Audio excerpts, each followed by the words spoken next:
Tonight as Austin police continue investigating an officer-involved shooting from Saturday. We're learning burglaries in Austin's industrial areas, which is what led to the shooting, are not uncommon. KXAN's Angie Bevan has the latest on this weekend shooting and why business owners are not surprised to hear about this crime.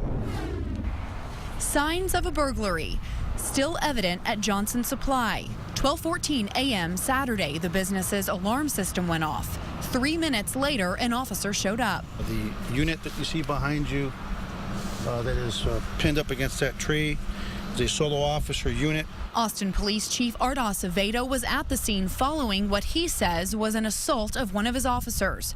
Court records say 46-year-old Miguel Macias and 20-year-old Austin Hanlon broke into Johnson Supply and were loading things into a car. And once they saw the officer pull up, Macias rammed their car into the police cruiser. Acevedo says the officer got out and told the two men to put their hands up, but Macias continued driving toward him.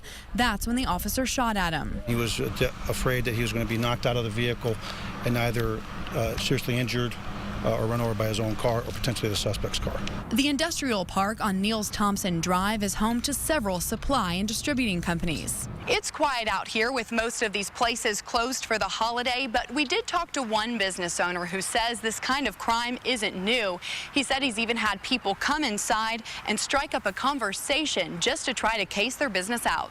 Crime data from police backs that up. So far this year, Austin police have worked 7 other similar cases in the same area. Though Saturday's burglary escalated to an officer firing at a suspect, Chief Acevedo says he's confident evidence will justify the actions. The entire incident is captured on video.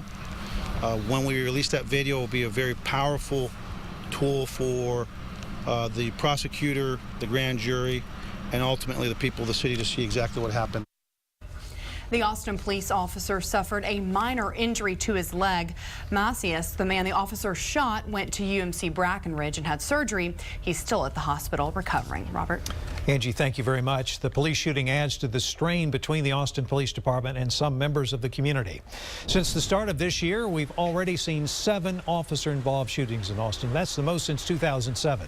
In 3 of the cases from this year, lives were taken. John Schaefer, Herbert Babley, and most recently, Larry Jackson Jr. Jackson